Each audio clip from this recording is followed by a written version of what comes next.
කිව්වහම තමුන්නාසලට හිතෙන්න ඕනේ පහුගිය අවුරුදු පහෙත් මේක කරලා තියෙන්න එපයි.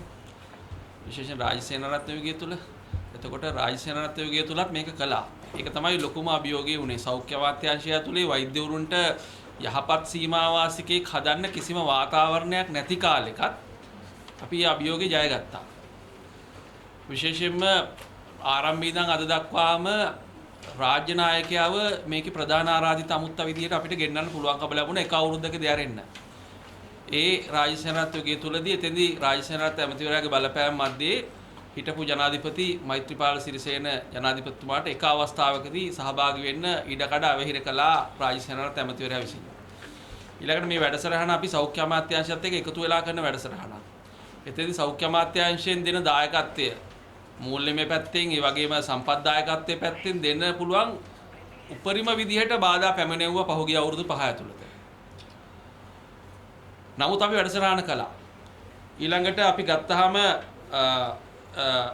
සහභාගී වන්නන්. මෙතෙන්දී සහභාගී වෙන්නේ ඒ කියන්නේ නැත්නම් සීමා වාසික කාලයට කලින් පත්වීම් ලබන්න, ඒ කියන්නේ මුල්ම පත්වීම තමන්ගේ වෛද්‍ය ජීවිතයේ මුල්ම කඩේම මුල්ම පත්වීම ලබන්න කලින් ඉන්න වෛද්‍යවරු. ඒතකොට මේ වෛද්‍යවරුන්ට සහභාගී වීම සඳහා විවිධ බාධා පැමිණෙනවා. මොකද රාජසේනාත කාලේ තුන මේකටම සමාන්තර වෙන විදිහට විවිධ තත්ත්වෙන් බාලා වැඩසටහන් ගහලා මේ දවස් වලටම පිහිටන විදිහට එහෙම නැත්නම් මේ දවස් එක්ක සම්පාත වෙන විදිහට වෙන තැන්වල සංවිධානය කළා. ඒතකොට ඒ වගේ බාධා මැද්දේ අපි පහුගිය අවුරුදු 5ත් කළා. අඛණ්ඩව දැන් 8 වෙනි අවුරුද්දේ කරනවා. හෙට දවසේ ඇතුළත පටන් ගන්නවා. කැලණිය නාගානන්ද ජාත්‍යන්තර බෞද්ධ මධ්‍යස්ථානයේ අතිගරු ජනාධිපතිතුමා තමයි හෙට දවසේ ප්‍රධාන ආරාධිත අමුත්ත විදිහට එන්නේ. එතකොට මේ වැඩසටහන යටතේ අපි යහපත් සීමා වාසිකේ. මොකද සීමා වාසික වෛද්‍යවරයා තමයි පළවෙනි පත්වීම ලැබලා මුලින්ම ස්පිරිතාලෙට එන්නේ. සීමා වාසික වෛද්‍යවරයා තමයි රෝහලේ වාට්ටුව ඇතුලේ පැය 24ම රැඳෙන්නේ. එතකොට රෝගීන් සමග මුලින්ම ගැටෙන වෛද්‍යවරයා තමයි සීමා වාසික වෛද්‍යවරයා. එතකොට සීමා වාසික වෛද්‍යවරයා මේ හැම පැත්තෙම වැදගත් වෙනවා. සීමා වාසික වෛද්‍යවරයා රෝගීන්ගේ දුක අඳුනන නියම ප්‍රමිතියෙන් යුක්ත ගුණාත්මක සේවයක් සපයන්න පුළුවන් වෛද්‍යවරයෙක් බවට පත් කරගන්න එක. ඒ නිසා තමයි අපි එතෙන්ට ඉලක්ක කළේ. විශේෂයෙන් මේ වැඩසටහන නිර්මාතෘවරයා වෙච්ච අපේ සංගමේ සභාපති විශේෂඥ වෛද්‍ය අනුරුද්ධ පාදිනී මැතිතුමා මේ සංකල්පය බිහි කරනකොටම මේක මේ සේවාවේ ඉන්න වෛද්‍යවරුන් ඉලක්ක කරන එකට වඩා සේවාවට එන්න බලාපොරොත්තුෙන් ඉන්නේ වෛද්‍යවරයා සඳහා ඉලක්කගත කළේම ඒ සියලුම අරමුණු ඇතුව. එතකොට මේ වැඩසටහන ඇතුළේදී වෛද්‍යවරුන්ට අර අපේ ලේකම්තුමා කිව්ව විදිහටම ඒ අයගේ සායනික කුසලතා වැඩි දියුණු කර ගැනීම ඉලක්ක කරගත්ත දේවලුත් ක්‍රියාත්මක වෙනවා. ඒ හැම එකටම වඩා විශේෂයෙන්ම ඒ අයගේ soft skills එහෙම නැත්නම් ඒ අය ලෙඩුත් එක්ක කතා බහ කරන විදිය ආකල්පමය වෙනසක් ඇති කරන්න, චර්යාත්මක වෙනස්කම් ඇති කරගන්න අවශ්‍ය කරන වැඩමුළු ගණනාවක් මේක ඇතුලේ අපි ස්ථානගත කරලා තියෙනවා. ඒ සඳහා මේ රටේ පිළිගත් විශේෂඥයන් ගණනාවක් ඒ අයගේ සම්පත්දායකත්වයේ පහුගිය අවුරුදු ගාන පුරාම වගේම මේ අවුරුද්දෙත් ලැබලා දෙනවා. මේකට සමාන්තරව දෙවන භාෂා වැඩපිළිවෙලක්. ඒ කියන්නේ දෙබන භාෂාව පිළිබඳ වෛද්‍යවරුන්ට දැනුම ලබා දී වැඩසටහනක්. දැන් ඇත්තටම සංගමයක් විදිහට සංහිඳියාව කියන එක වචන වලින් නෙමෙයි ක්‍රියාවෙන් ඔප්පු කරපු සංගමයක් තමයි රජ වෛද්‍යාරින් සංගමය. දෙමළ ප්‍රදේශ අපි ලංකාවේ තියෙනවා දෙමළ ජනතාව වැඩිපුර ඉන්න ප්‍රදේශ ඒ ප්‍රදේශවල රෝහල් පද්ධතිය ආරම්භ බලන්න. මුලතිව් රෝහල ගත්තොත් එහෙම අද දවසේ මුලතිව් රෝහලේ වැඩිම ඉන්නේ සිංහල වෛද්‍යවරු. යාපනයේ රෝහලේ සැලකිය යුතු වෛද්‍යවරු ප්‍රමාණයක් කොළඹින් ගිහිලා සේවය කරන වෛද්‍යවරු ඉන්නවා. මඩකලපුව රෝහලේ සැලකිය යුතු පිරිසක් වෙනත් ප්‍රදේශවලින් ගිහිලා අම්පාරේ කල්මුනේ ඒ හැමතැනම ඉන්නවා. ඒතර ඒ අයට ඒ ප්‍රදේශවලට ගිහිල්ලා සේවය කරන්න අවශ්‍ය කරන භාෂා කුශලතාවය ලබා දීම සඳහා ඉලක්ක කරගත්ත දෙවෙනි භාෂාව සිංහල අයට දෙමළ භාෂාව, දෙමළ වෛද්‍යවරු සිංහල භාෂාව. ඒක අනිත් පැත්තත් සිද්ධ වෙනවා. අගලවත්තේ දවස් 11ක නේවාසික උදේ ඉඳන් රාය 10-11 වෙනකන් දිවෙන නේවාසික වැඩසටහනක් ඔස්සේ ප්‍රායෝගික වැඩසටහනක් ඔස්සේ ඇත්තටම දෙමළ කතා කරන්න පුළුවන් වෛද්‍යවරයෙක් බිහි කළා තමයි ඒ අයට සීමා වාසික පත්වීම් දෙන්නේ. රජ්‍ය වෛද්‍යාරික සංගමේ මුල් වෙලා. මේකත් දැන් අවුරුදු ගාණක් තිස්සේ කරන එකක්. ඊට අමතරව කමියුනිකේෂන් ස්කිල්ස් එහෙම නැත්නම් sannivedana කුසලතාව. දැන් මිනිසුන් ගොඩක් දෙනෙක්ගෙන් වෛද්‍යවරු සහ අනිත් රාජ්‍ය සේවයේ අය පවා පැමිණිල්ල ගොඩක් වෙලාවට එන්නේ කතා බහ කරන්න දන්නේ නැති කම ගැන සම්බන්ධයෙන්. මම මෙච්චර කියා මගේ ප්‍රශ්නට අහුම්කම් දුන්නේ නැහැ කතා බහ කළේ. ඒ සම්බන්ධයෙන් විශේෂ වැඩසටහනක් ක්‍රියාත්මක කරනවා. ජනතාවගේ දුකට අහුම්කම් දෙන්නේ කොහොමද? රෝගීන්ගේ ප්‍රශ්නයකට සංවේදී වෙන්නේ කොහොමද? ඒ සියල්ල රෝගයක් පිළිබඳ හඳුනාගත්තාම මේ රෝගය පිළිබඳ රෝගියාට සංනිවේදනය කරන්නේ කොහොමද? විශේෂයෙන් පිළිකාවක් වගේ එකක් හඳුනාගත්තොත් ඊටාම සංවේදී කාරණයක්. පවුලේ අයට ඒක කොහොමද කියන්නේ?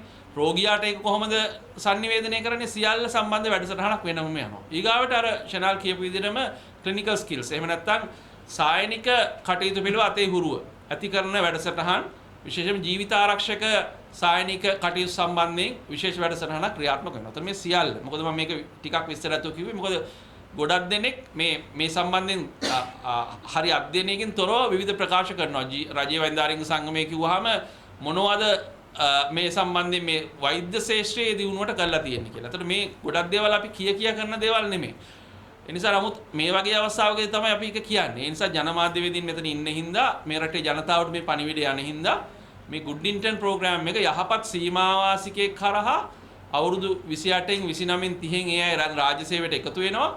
ඒ අවුරුදු 60 63 වෙනකන් රාජ්‍ය සේවය තුල ඉන්නවා. ඒ කියන්නේ අවුරුදු 30 ගාණක් රාජ්‍ය සේවය තුල රජයේ රෝහල් වල රෝගී ප්‍රතිකාර කරනකොට රෝගියාට ප්‍රශස්ත සේවාවක් ලබා දීම සඳහා අවශ්‍ය කරන මඟ පෙන්වීම එයට දෙන වැඩසටහනක්. ඉදිරියේදී මේක තවත් පුළුල් කළා අපි බලාපොරොත්තු වෙනවා විශේෂයෙන්ම මේකට සමාන්තරව තවත් වැඩසටහන් ගණනාවක් ක්‍රියාත්මක කරන්න විශේෂයෙන්ම ඇල්කොහොල්, ටොබැකෝ සහ නාකෝටික්ස් එහෙම නැත්නම් දුම්වැටි, මද්යසාර සහ නීති විරෝධී මත්ද්‍රව්‍ය මේ වෙනකොට රටපුල විශාල සංවාදයක් ඇති වෙමින් තියෙනවා.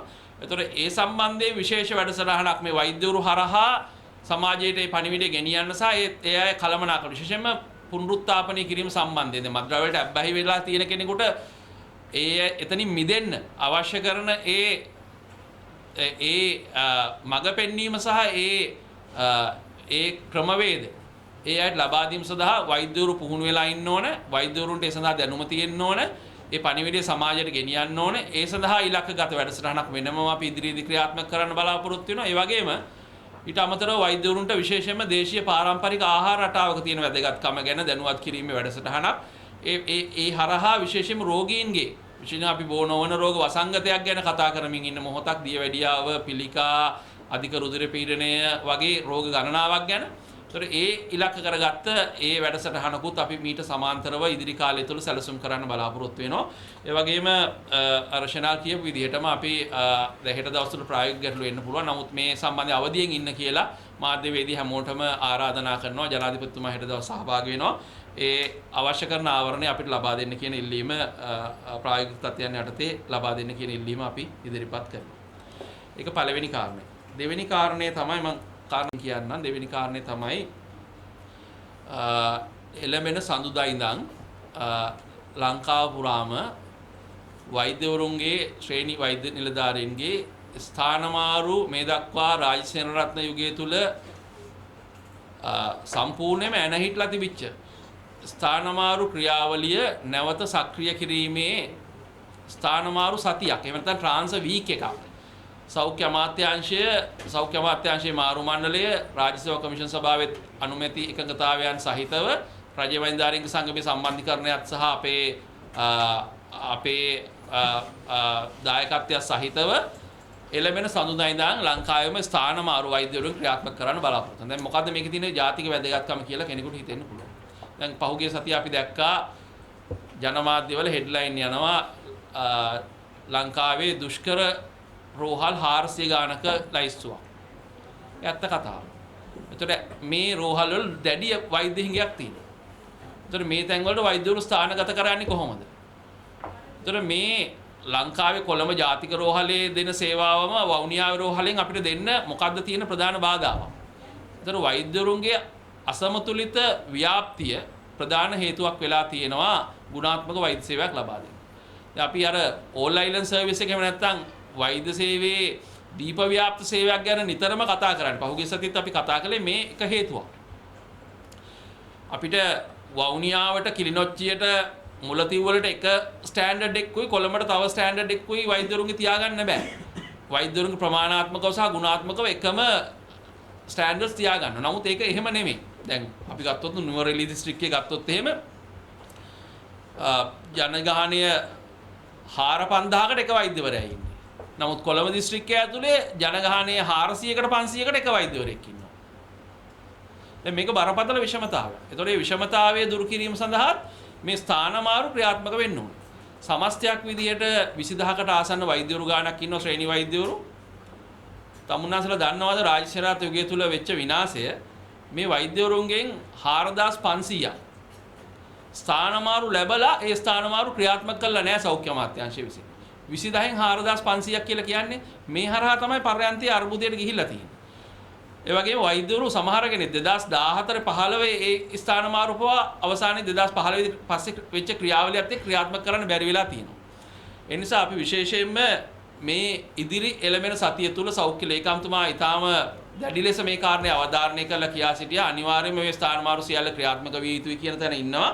එතෙන්දී විශේෂයෙන්ම සෞඛ්‍ය අමාත්‍යාංශය තුල වගේම රජ්‍ය වෛද්‍යාරික සංගමයේ ඇතුළු වගේම ආයතන තුල එන ප්‍රායෝගික ප්‍රශ්න විසඳ ගන්න අවශ්‍ය කරන කමිටු යාන්ත්‍රණ හදලා තියෙනවා. ඒතකොට ඕනම කෙනෙකුට තමන්ගේ තියෙන දුක් ගැනවිල්ල ඒ කමිටු වලට ඉදිරිපත් කරන්න පුළුවන්. ඒ වගේම මෙතෙන්දී එන ප්‍රශ්නේ තමයි සේවා බිඳ වැටීමේ තර්ජනයක්. දැන් උදාහරණ විදියට ජාතික රෝහලේ යම් විශේෂඥ ඒකකයක වෛද්‍යවරු 10 දෙනෙක් ඉන්නවා නම් ඒ 10 දෙනාගෙන් 6 දෙනෙක්ම ස්ථානමාරු නම් ඉන්නේ. ඒ 6 දෙනා එකපාර නිදහස් කළොත් එහෙම ඒ සේවාවන් බිඳ වැටීමේ තර්ජනයකට ලක් වේද කියන කාරණා. ඒකටත් විසඳුම් හදලා තියෙනවා. එතන සේවා බිඳ නොවැටෙන පරිදි ඒ වෛද්‍යවරුන්ගේ ලිපිගොනු අලුත් තැන් වලට යවලා ඒ වෛද්‍යවරුන් තව මාස 3ක් රඳවගෙන ඒ මාස 3 ඇතුළත ඒ වෛද්‍යවරුන්ට අවශ්‍ය කරන ඒ තැන් වලට අවශ්‍ය නවක වෛද්‍යවරු පශ්චාත් සීමාවාසික ලයිස්තු වලින් ඒ පුරප්පාට ටික පුරවලා තමයි ඒ වෛද්‍යවරු නිදහස් කරන්නේ.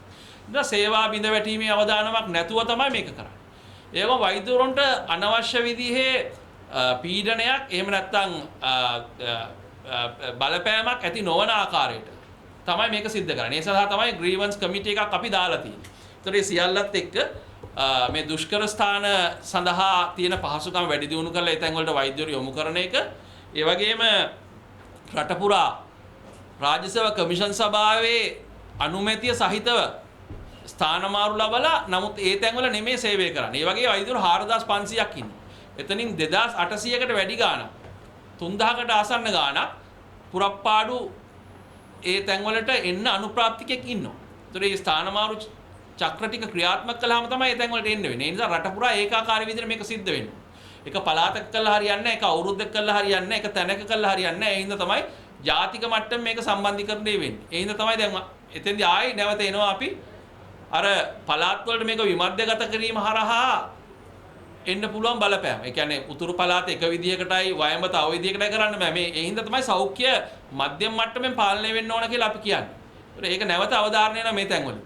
ඒ නිසා විශේෂයෙන්ම ඒකාකාරී ගුණාත්මක භාවයෙන් යුතු සමානාත්මතාවයෙන් යුතු වෛද්‍ය සේවයක් සහතික කිරීම සඳහා දීප ව්‍යාප්ත සේවය සහතික කරන අතරතුරේදීම වෛද්‍ය ස්ථානමාරු ක්‍රියාත්මක වීම ඉතාම දැඩි අවශ්‍යතාවයක්. ස්ථානමාරු ක්‍රියාවලියක් එහෙම නැත්නම් ක්‍රමවේදයක් තියෙන එකේ වටිනාකම වෛද්‍යවරු හොඳින් තේරුම් අරන් තිනවා. දේශපාලඥයන් පස්සේ යන්නේ නැතුව තමන්ට නීත්‍යානුකූලව රාජ්‍ය සේවා කමිෂන් සභාව හරහා ලැබිච්ච ස්ථානමාරු වලට අනුගත වීම වෛද්‍යවරුන් තමන්ගේ වෘත්ති අභිමානය රැක ගැනීම සඳහා අත්‍යවශ්‍ය කාරණයක් විදිහට සැලකනවා.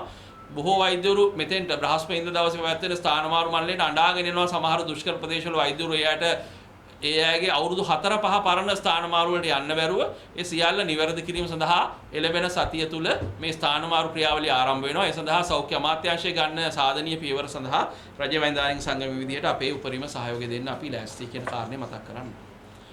ඊළඟට මම හිතන්නේ වැදගත්ම ජාතික මට්ටමින් වැදගත් වෙන කාරණේ කොරෝනා සම්බන්ධයෙන් මතුවලා තියෙන තත්ත්වය. දැන් අර ෂෙනාල් කියපු විදිහටම මේ ඉන්දියාවේ තත්ත්වය අපිට කිසිසේත්ම අමතක කරන්න බෑ. දවසකට රෝගීන් 80000කට එහා පැත්තේ, දවසකට මරණ 1000කට එහා පැත්තේ. දැන් මට පෞද්ගලිකව අත්දැකීම් තියෙනවා ඉන්දියාවේ සෞඛ්‍ය පද්ධතිය සම්බන්ධයෙන්. ඉතාලම පැහැදිලිව මේ රිපෝටිං සම්බන්ධයෙන් මේ 80000ද ඇත්තටම මැරෙන්නේ. 80000ද ඇත්තටම වාර්තා වෙන්නේ 1000ද මැරෙන්නේ කියන එක සම්බන්ධයෙන් බරපතල ප්‍රශ්න තියෙන්න පුළුවන්. මොකද පබ්ලික් හෙල්ත් ගත්තාම මහජන සෞඛ්‍ය සේවාවන් ඉන්දියාව තුළ ක්‍රියාත්මක වෙන්නේ ලංකාවේත් එක්ක සංසන්දනය කළාම මට ඒකේ අත්දැකීම් තියෙන හින්දා මම බය නැතුව කියන්නේ තව අවුරුදු 100කටවත් ඉන්දියාවට ලංකාවේ තැනට එන්න බෑ මහජන සෞඛ්‍ය සේවාවන් ගත්තාම. ගම්වල තියෙන තත්ත්වයන් ගත්තාම විශේෂයෙන් ප්‍රාථමික සෞඛ්‍ය සංරක්ෂණය කිරීම ගත්තාම අපේ විශේෂයෙන්ම අපි ගත්තාම ඕනම තැනක ලංකාවේ දුෂ්කරම තැනක ඉන්න කෙනෙකුට පවා කිලෝමීටර් 3ක් 4ක් යනකොට රෝහලක් හම්බ වෙනවා. නමුත් ඉන්දියාවේ ඔයගොල්ලෝ දකින්නවා ජනමාධ්‍ය දන්නවා කිලෝමීටර් 40 50 සමහර ප්‍රවාහනේ නැතු පයින් යන්න ඕනේ රෝහලක් හොයාගෙන. ප්‍රවාහන පහසුකම් නැතුව. ඒ නිසා මේ සංඛ්‍යා පිළිබඳ ප්‍රශ්නකුත් තියෙනවා. නමුත් මේ නිල වශයෙන් නිකුත් කළ තියෙන සංඛ්‍යා ලේඛන ඇත්තයි කියලා කිව්වත් ඊටාම් බරපතල තත්ත්වයක්.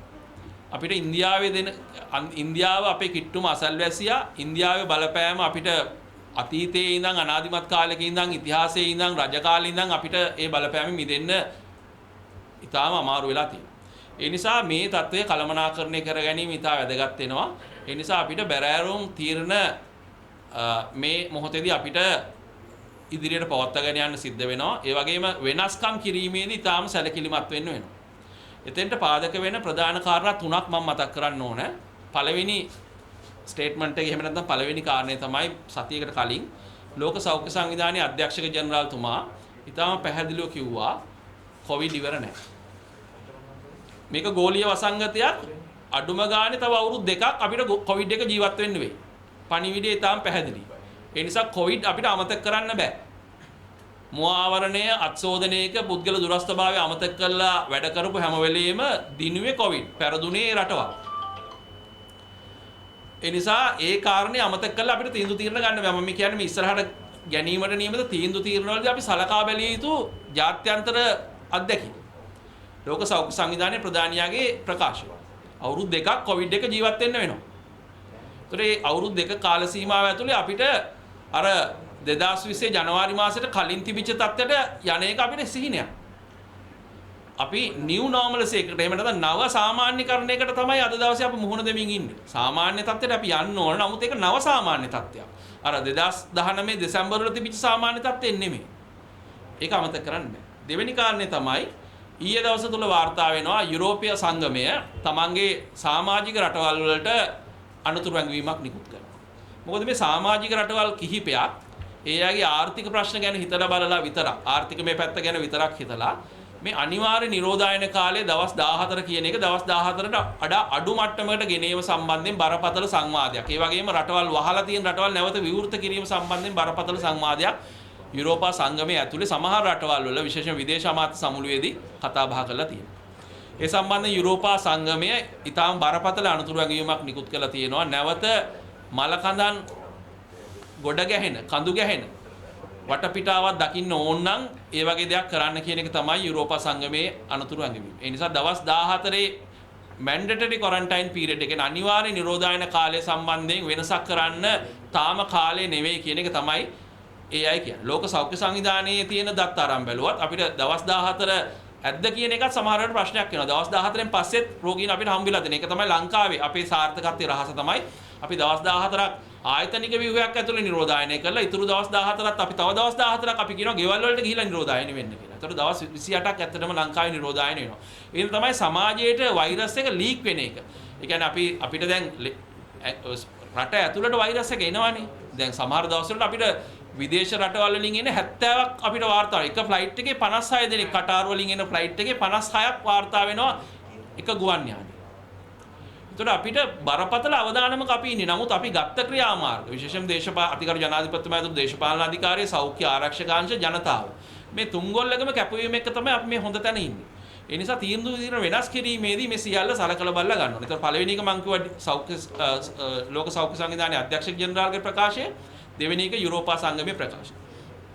තුන්වෙනි එක ඉතා වැදගත් වෙනවා. මේ සිංගප්පූරුවේ අගමැතිතුමා තමන්ගේ රටවැසියන්ගෙන් සමාව ගත්තා. පහුගිය සතියේ. දැන් සිංගප්පූරුව කියන්නේ කොරෝනා සම්බන්ධයෙන් අපි ආදර්ශ මොඩලයක් විදිහට 2020 පෙබරවාරි මාර්තු වෙනකොට ලෝකෙට කියපු රටක්. සිංගප්පූරුවේ විදිහට තමයි අපි වැඩ කරන්න ඕන කියලා අපේ රටෙත් කියුණා.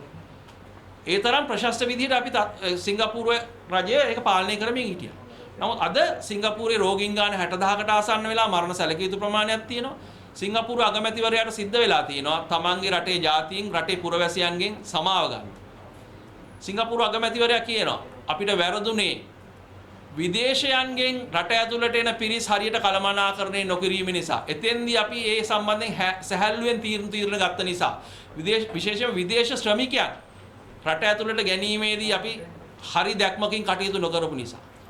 ඒ නිසා අපි විශේෂයෙන්ම මෙන්න මේ කියන කාරණා සැලකිලිට අරගෙන තමයි අපේ ඉදිරි තීන්දුව ප්‍රකාශයටපත් කරන්නේ. ඒතර මෙතන ප්‍රශ්නයක් තියෙනවා ඇත්තටම. ඒ කියන්නේ දැන් අපි පිටරටවල වලින් එන්න ණය නතර කරන්න කියන එක නෙමෙයි මේ කියන්නේ. ඒ පිටරටවල ඉන්න අය ඒ අති බහුතරයේ ලංකාවට ඇවිල්ලා ඉන්න සහ එන්න බලාගෙන ඉන්න අය අපේ රටේම පුරවැසියෝ. අපේම අයියලා අක්කලා සහෝදර සහෝදරිය අම්මලා තාත්තලා තමයි දුව දරුවෝ තමයි එන්නේ ඉන්නේ. ඒ නිසා එයා ගෙන්න ගන්න ඕනේ. නමුත් ගෙන්න ගන්න වෙන්නේ අපේ තියෙන පසුබිම් කතාව සලකිල්ලට අරගෙන. කියන්නේ ලොජිස්ටික්ස් බලන්නේ නැතුව මේක කරන්න බෑ. අපේ තියෙන පහසුකම් මොනවද? මොනවද පහසුකම්?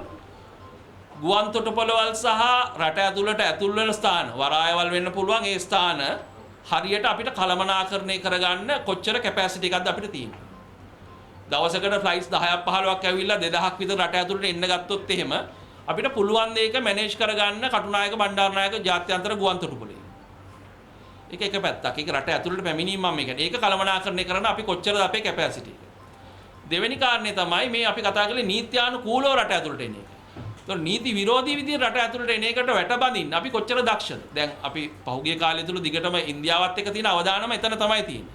විශේෂයෙන්ම උතුරු කලාපේ ඒ වෙරළ තීරය හරහා මන්නාරම වයම වෙරළ තීරය හරහා උතුරු වෙරළ තීරය හරහා රට ඇතුළට නීති විරෝධී සංක්‍රමණ සිදුවීම අද ඊයේ නෙමෙයි අනාදිමත් කාලයක් තිස්සේ කාලෙන් කාලට සිද්ධ වෙනවා. විවිධ දේවල් සමහර ජාවාරම් වලට විවිධ දේවල් වලට විවිධ අවශ්‍යතා සහ වෙළඳාම් සඳහා ඒ විදිහට එනවා. පහුගිය කාලේ අපි ගොඩක්ම දැක්කේ කේරළ ගංජා අරගෙන ඒ සඳහා ඒ නීති විරෝධී විදිහට රට ඇතුළට එනවා. දැන් අපි දකිනවා ඒක ඒ ප්‍රවණතාව වෙනස් වෙලා නීති විරෝධීද රට ඇතුළට කහ. මොකද ලංකාවේ වෙළඳපොලේ කහ සම්බන්ධයෙන් මේ වෙනකොට මතුවලා තියෙන උග්‍ර හිඟයත් එක්ක කහ කිලෝ ගන්න. දැන් මම දැක්කා අද පුවත්පතක තියෙන දහස් ගාණක් කිලෝ වාර්තා වෙනවා නීති විරෝධී විදිහට අරන් ආවිල්ලා තියෙනවා. ඒතකොට ඒ මොකගෙන ආවත් ඒ අය එන්නේ ඉන්දියාවට ගිහිල්ලා එතනින් නම් එන්නේ ඒ අය හරහා ඉන්දියාවේ මෙච්චර දරුණු විදිහේ රෝගේ ව්‍යාප්ත වෙනවා නම් නීති විරෝධී රටට ඇතුල් වීමේ තියෙන අවදානම කිසිසේත්ම අපිට බැහැර කරන්න බෑ. ඒ නිසා නීත්‍යානුකූලව ගුවන් තොටුපළ වරායල් ටික අපි කළමනාකරණය කරගන්නවා වගේම අපේ නාවික හමුදාව හොඳ කාර්යභාරයක් මේ මොහොතේ සිද්ධ කරමින් ඉන්නවා. වඩා ශක්තිමත් කළ එයාට අවශ්‍ය සියලුම පහසුකම් දීලා රට ඇතුළට නීති විරෝධී විදිහට මේ ඉන්දියාවේ ඉඳන් එන තර්ජනය වළක්වීම සඳහා අවශ්‍ය කරන උපරිම ක්‍රියාමාර්ග මේ මොහොතේ ගන්නවා. ඒක එකක්. දෙවෙනි කාරණේ තමයි අපි මේ සම්බන්ධයෙන් ඒ විදේශිකයන් ඉන්න පිරිස ගෙන්නකොට සැලකිල්ලට ගත යුතු දෙවෙනි කාරණේ තමයි අපේ ධාරිතාව කොච්චරද නිරෝධායන මධ්‍යස්ථානවල. දැන් විශේෂයෙන් මෙතෙන්දී විශේෂ ස්තුතියක් පිරිනවන්න ඕන හමුදාපතිතුමා ආරක්ෂක අංශය ඇතුළු සියලු දෙනාට. මොකද ඒ අය මේකෙදි දක්වපු දායකත්වයේ කැපවීම සහ ඒ පෙන්නපු කාර්යක්ෂමතාව නොඑන්නට රට මෙතන තියෙන්නේ නැහැ. එතකොට මුලින් පටන් ගත්තේ 2000 3000ක් තමයි නිරෝධායන මධ්‍යස්ථානවල ඉන්නේ. නමුත් අද 5000 වුණා එක කැපැසිටි එක දැන් අද 8000කට ආසන්න ප්‍රමාණයක් එක මොහොතේ නිරෝධායන වෙනවා. මේ කැපැසිටි එක තව වැඩි කරන්න අපිට පුළුවන්. පුළුවන් නම් කොච්චරද?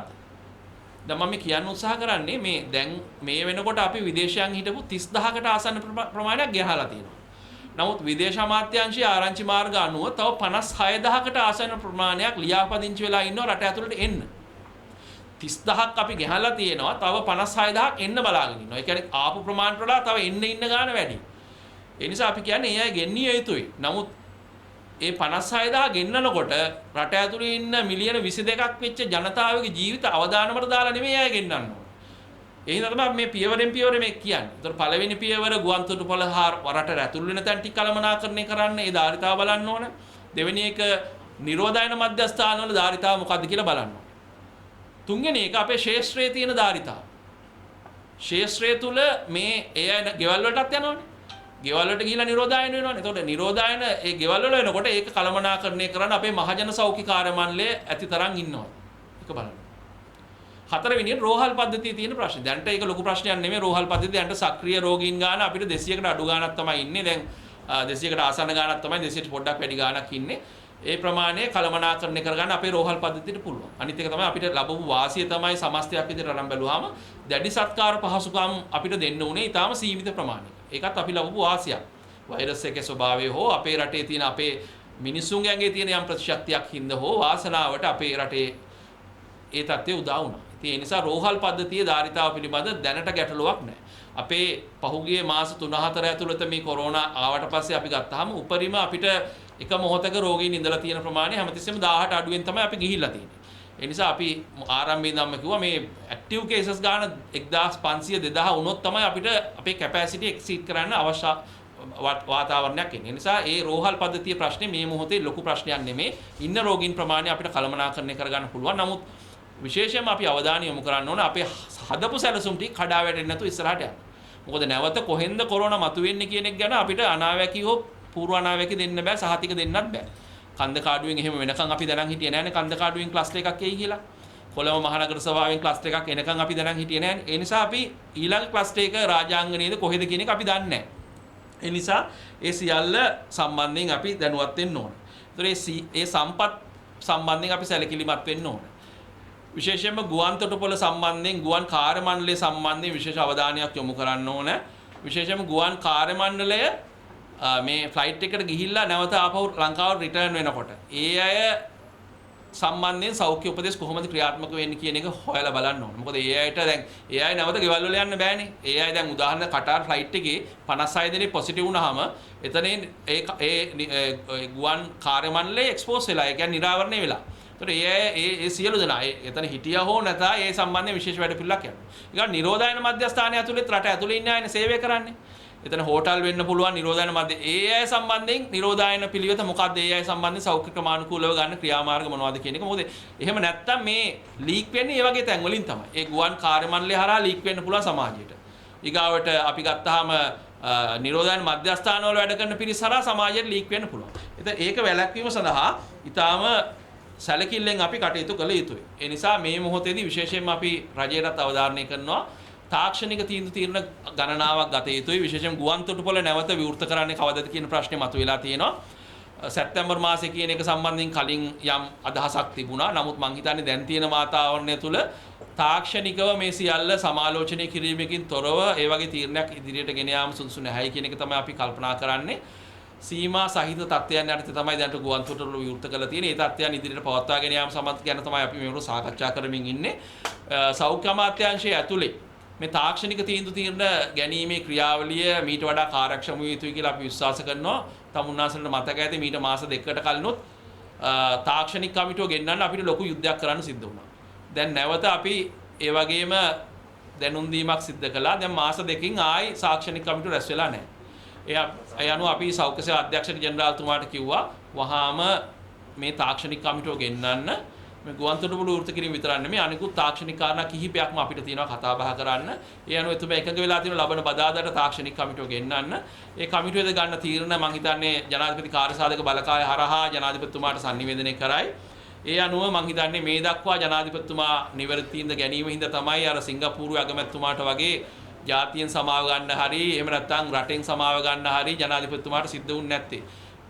තාක්ෂණික තීරණ වලට ගරු කරපු හින්දා වෛද්‍යවරු ඇතුළු වෘත්තිකයන් පෙන්නලා දීපු දෙයට ඒ තැන දුන්න හින්දා තමයි ජනාධිපතිතුමා සහ රට මේ ප්‍රශ්නේදී දිනලා ඉන්නේ. ඒ නිසා මෙතෙන්දිත් මේ ප්‍රශ්නේ සම්බන්ධයෙන් ඊටාම සංවේදීව තාක්ෂණික කමිටුව කල්පනා කරයි කියලා හිතනවා. සියලුම තියෙන possibilities එහෙම නැත්නම් අපිට අවස්ථා සම්බන්ධයෙන් අපි ගැඹුරින් අධ්‍යයනය කරන්න බලාපොරොත්තු වෙන තාක්ෂණික කමිටුවේදී ඒ තීරණ ජනාධිපතිතුමා සැලකිල්ලට අරගෙන මේ සම්බන්ධයෙන් ඉදිරියේදී ගත යුතු හොඳම තීරණය රටට ලබා දෙන්න ජනාධිපතිතුමාට පුළුවන් වෙයි කියලා අපි විශ්වාස කරනවා. බොහොම ස්තුතියි. මේ වෙනකොට නිකන් රජය විසින් ගංජා වවලා පිටරට යවන්න යන කතා වෙනවා. ඔබතුමන්ලා කොයි තැනකදී ඉන්නේ ඒ ක්‍රියාව සම්බන්ධයෙන්? මේ ප්‍රශ්නය ඔබ අහපු එක හොඳයි. මොකද මේ ඊයේ දවසේ අපේ විධායක සභාව තුලත් මේ ප්‍රශ්නය ගැන අපි කතා කළා. විවිධ දෙනා විවිධ කතා කියනවා. අපේ දේශීයත්වයේ ගැන කතා කරලා ගංජා ගැන කියනවා. අපේ රටට විදේශ විනිමයයෙන් එන ගංජා යැවීම සම්බන්ධයෙන් කටයුතු කරනවා. ඉතින් ඒ නිසා අපි ඊයේ දවස තුල විශේෂඥ මණ්ඩලයක් පත් කළා මේ සියලුම කාරණා සම්බන්ධයෙන් අධ්‍යයනය කරලා වාර්තාවක් ලබා දෙන්න. විශේෂයෙන්ම මනෝවෛද්‍ය විශේෂඥ දනුජ මහේෂ් මැතිතුමාගේ ප්‍රධානත්වයෙන් අපි කමිටුවක් පත් කරලා තියෙනවා. ඒ කමිටුව විසින් ඉදිරියේදී මේ සම්බන්ධ විද්වත් කතිකාවක් ආරම්භ කිරීමට නියමිතයි. බැලුව වැල්මට මේක ගැන ඇත්තටම කතා කරන්න දෙයක්වත් නැහැ නේ. ගංජා කිව්වහම මේක දැන් රටේ නීති විරෝධී මේක සෞඛ්‍ය ප්‍රශ්න තියෙනවා තහනම් කරන්න දෙන්න හොඳ නැහැ කියන එක. නමුත් මේ ඇවිල්ලා තියෙන සමහර කාරණා අපි කතා බහ කළ යුතුයි කියලා අපි හිතනවා. මොකද මේ අවසානයේදී රටට හොඳම තීරණය දෙන්න. දැන් මේ විශේෂයෙන්ම බන්දුල ගුණවර්ධන ඇමතිතුමා විවිධ ප්‍රකාශ කරලා තිබුණා. ඒ වගේම රටට විදේශ විනිමය ගැන ගැන කතා කරලා තිබුණා. අනිත් පැත්තෙන් වෛද්‍යවරු අපිට කතා කරලා මේකේ තියෙන සෞඛ්‍යමය බලපෑම ගැන කතා කරලා කියලා තියෙනවා. ඉතින් ඒ සියල්ල සැලකිල්ලට අරගෙන මේක කොහොමද කරන්න කියන සම්බන්ධයෙන් මේ තහනම මේ විදිහටම යනවාද නැත්නම් මේක යම් ලිහිල් වීම වෙනවද දැනටත් ආයුර්වේද දෙපාර්තමේන්තුව විසින් ඒ අයගේ ආයුර්වේද නිෂ්පාදන සඳහා යම් ඒ වෛද්‍ය සීමාව නැතුලේ යම් වගා කිරීම මේක සිද්ධ කරනවා. ඒතර ඒ සීමාවෙන් ඔබට යනවා නම් අපි කොතනද නතර වෙන්නේ? විදේශ රටවලට යවනවා නම් ඒක කොහොමද යවන්නේ? පැලෑටියක් විදියට යවනවද? ඒක නිස්සාරණය කරලා යවනවද? ඒ සියල්ල සම්බන්ධයෙන් මේ වෛද්‍ය දනුජ මහත්මයාගේ ඒ සමාන විශේෂඥ කමිටුව විසින් අධ්‍යයනය කරනවා ඇති. ඒ වාර්තාව අපිට ඊටාම කඩිනමින් විධායක සභාව වෙත ලබා දෙයි. ඒ සම්බන්ධයෙන් අපි ඉදිරියේදී මාධ්‍ය දැනුවත් කරන්න බලාපොරොත්තු වෙනවා. ඒ නිසා රටට හොඳම තීරණය මේ රටේ ජනතාවගේ සෞඛ්‍යයට අහිතකර නොවන විදිහට ගන්න රජ වෛද්‍යානික සංඝ විදිහට ඉදිරියේදී බලාපොරොත්තු වෙන මේ සම්බන්ධයෙන් ඉදිරිපත් කරන්න. ඒ වගේම කෙටි අදහසක් අපි ගමු මේ විශ්වන අනුර ව්‍යවස්ථාව පිටපත් සම්බන්ධයෙන් රජයේ වෛද්‍යානිකයේ මතය ඔව් මෙහෙමයි. දැන් ආණ්ඩුක්‍රම ව්‍යවස්ථාව දැන් 20 වතාවක් සංශෝධනය දැන් 20 වෙනි එකනේ මේ ඇවිල්ලා තියෙන්නේ. ඒ විවිධ අවස්ථාවලදී රටේ ජනතාවගේ අදහස් ඒ වගේම දේශපාලන මතාන්තර සැලකිලි වෙනස් වෙලා ඇති. ඒතර අපි විශේෂයෙන්ම රජ වෛද්‍යානික සංගම විදියට දේශපාලනිකව මේ විග්‍රහ කරන සමහර කාරණා අපිට අපි පුරවැසිය විදියට ගත්තාම අපිට විවිධ මත තියෙන්න පුළුවන්. නමුත් අපි මෙතන ප්‍රවෘත්ති සාකච්ඡාවේදී වාඩි වෙන්නේ රජ වෛද්‍යානික සංගමේ නියෝජනය කරලා. නමුත් අපි ව්‍යවස්ථාව සම්බන්ධයෙන් අපි කතා කරලා තියෙනවා. 20 වෙනි සංශෝධනය ඇතුලේ වෙච්ච දේවල් සම්බන්ධයෙන් වඩා ඉදිරි ආණ්ඩුක්‍රම ව්‍යවස්ථා සංශෝධනයක් ගැන මේ මොහොතේ කතා කරමින් ඉන්න නිසා එතෙන්දි විශේෂයෙන් සෞඛ්‍යයට අදාළ කෑල්ල සම්බන්ධයෙන් සෞඛ්‍ය දීප ව්‍යාප්ත සේවයක් වෛද්‍ය සේවය වෙන එක ඒ වගේම සෞඛ්‍යයේ ජාතික ප්‍රතිපත්ති මත ජාතික මාර්ගෝපදේශ මත ඉස්සරහට යන්නේක අනවශ්‍ය විදියට පළාත් සභාවලට බලය විමධ්‍යගත වීම හරහා ඇති වෙලා තියෙන ප්‍රශ්න සම්බන්ධයෙන් අපේ මතය මේ වෙනකොට ප්‍රකාශ කරලා තියෙනවා. ඒ සම්බන්ධයෙන් ඉදිරියේදී මේ පත් වෙන කමිටුවට අපි ගිහිල්ලා ඒ සම්බන්ධයෙන් අදහස් දක්වන්න බලාපොරොත්තු වෙනවා. ඒ නිසා මේ රටේ ජනතාව මේ සම්බන්ධයෙන් මම හිතන්නේ මේ සබුද්ධිකව කල්පනා කරලා විශේෂයෙන් පහුගිය මහමැතිවරණය වගේම ජනාධිපතිවරණ වෙලාවේදී මේ සම්බන්ධයෙන් පුළුල් කතිකාවතක් ඇති වුණා. ඉතින් දැන් මේ ක්‍රියාවලිය ආරම්භ වෙලා තියෙනවා. එතකොට මේ සම්බන්ධයෙන් උනන්දුවක් දක්වන ඕන කෙනෙකුට මම දැක ඊයේ උදේගම්මන් පෙළ අමාත්‍යතුමා කියලා තිබුණා යම් කාල සීමාවක් තියෙනවා ඒ තැන්වලදී අභියෝගයට ලක් කරන්න ඕන උසාවිය යන්න පාර්ලිමේන්තුව තුළ ප්‍රශ්න මතු කරන්න. ඉතින් ඒ සම්බන්ධයෙන් උනන්දුවක් දක්වන පිරිස වලට ඒක අවස්ථාවක් තියෙනවා. රජයේ වෛද්‍යානික සංඝ විදිහට 20 වෙනි සංශෝධනයට වඩා ඊට එහා ගිහිල්ලා රටේ විශේෂයෙන්ම මේ සමස්ත ආණ්ඩුක්‍රම ව්‍යවස්ථා සංශෝධනයකදී තිබිය යුතු අංග මොනවද කියන එක සම්බන්ධයෙන් විශේෂයෙන් වෘත්තිකයන්ගේ ජාතික පෙරමුණත් එක්ක එකතු වෙලා ඒ සම්බන්ධයෙන් වැඩපිළිවෙලක් ඉදිරියේදී ප්‍රකාශපත් කරන්න නියමිතයි. ඒ සමගම පළාත් සභාවත් අවශ්‍යද කියලා පොඩ්ඩක් ඔව් මම හිතන්නේ ඒකත් දේශපාලනික කාරණයක්. පළාත් සභාව රටට අවශ්‍යද නැද්ද කියන එක සම්බන්ධව සංවාදයක් මේ වෙනකොට යනවා. මම දැක්ක පළාත් සභාවට පත් කරපු ඇමතිතුමාම නියෝජ්‍ය ඇමතිතුමාම කියනවා මේක සුදුවලියෙක් කියලා. ඒතකොට ඇත්තටම අපිට තියෙන අත්දැකීමත් පළාත් සභාව තුළ දැන් මේක සංකල්පයක් විදිහට ආවෙම පිටරට ඉඳන්නේ අපිට ආවේ. එතකොට ඒ නිසා අපේ රටට මේක ගැළපෙනවද එහෙම නැත්නම් සෞඛ්‍යයට මේක ගැළපෙනවද කියන එක සම්බන්ධයෙන් අපිට සංවාදයක් කරන්න පුළුවන්. නමුත් අපිට ඍජු ලෙසම ප්‍රශ්නේ තියෙන්නේ සෞඛ්‍ය තුල මේ අනවශ්‍ය විදිහට විමධ්‍යගත වීම හරහා ජාතික ප්‍රතිපත්ති අභියෝගයට ලක්වීම, ඒ වගේම දීප ව්‍යාප්ත සේවයේ තර්ජනයට ලක්වීම. ඒ සම්බන්ධයෙන් අපි කතා බහ කරලා අපේ අදහස් මේ වෙනකොටත් මේ අමාත්‍ය මණ්ඩලයට දැනුම් දීලා